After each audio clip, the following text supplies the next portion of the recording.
আজকে আমি বানাবো ফুচকা। তার জন্য আমি 5টা আলু নিয়েছি। আলুগুলোকে ছিলে নিয়ে সিদ্ধ করে নিচ্ছি। এই যে আমি সুজি নিয়েছি, এরকম 2 প্যাকেট সুজি নিব। নিয়ে আমি সুজিটা কেটে নিয়ে ভালো করে ছেনে নিই। এই যে আমি অল্প অল্প পানি দিব, দিয়ে সুজিটাকে ভালো করে মাখিয়ে নিব।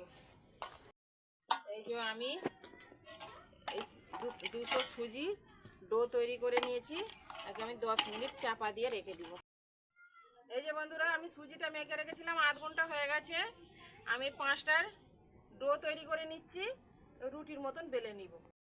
এই যে দেখো, আমি এইরকম ভাবে একটা বড় রুটি বেলে নিয়েছি। হ্যাঁ, রুটিটা আর একটা এরকম বোতলের চাপা নিয়েছি। একসঙ্গে অনেক ফুচকা হয়ে যাবে। একটা একটা করে করতে গেলে বন্ধুরা অনেক সময় লাগবে। তো তাড়াতাড়ির জন্য দেখাচ্ছি, তোমরা তাড়াতাড়ি করে বানিয়ে বাড়িতে খাবে। তার জন্য এই একটা বোতলের চাপা নিয়েছি, এই চাপাটা দিয়ে আমি কেটে নিব। একটা রুটিতে কতগুনি ফুচকা হলো। হ্যাঁ, এই যে দেখো, আমি গুনে দেখাচ্ছি, 1 2 3 4 5 6 7 8 9 10 11 12 13 14টা। মানে একটা রুটিতে 14টা ফুচকা হয়ে গেল। তাহলে কত তাড়াতাড়ি হয়ে গেল।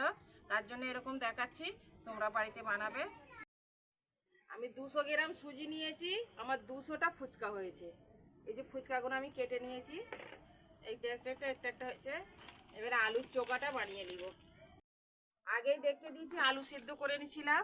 এই যে আলু সিদ্ধ, ছোলা, বিট নুন, শুকনো লঙ্কা, ধনে পাতা, পেঁয়াজ, এগুলো আমি নিয়ে আলুর চোখাটা বানিয়ে দিব। ফুচকার চাটনিটা বানিয়ে নিয়েছি। এই যে এবার আমি পানিটা বানিয়ে নিব। ফুচকাটা ভাজার জন্য আমি তেল দিয়ে দিব। তেলটা গরম করে নিয়ে ফুচকাগুলো ভাজবো। এই যে দেখো, তেলটা গরম হয়ে গেছে আমার। আমি এবার একটা একটা করে ফুচকাগুলো ছেড়ে দিব। এই যে কিরকম ফুলছে, খালি দেখো। এরকম করে বাদ বাকিগুলো সব আমি ভেজে নিব। এই দেখো, আমি ফুচকাগুলো বানিয়েছি। আমার 200 গ্রাম সুজিতে 200টা ফুচকা। হ্যাঁ, আমি এই যে একটা ভেঙে দেখাচ্ছি, কত সুন্দর আওয়াজ হচ্ছে।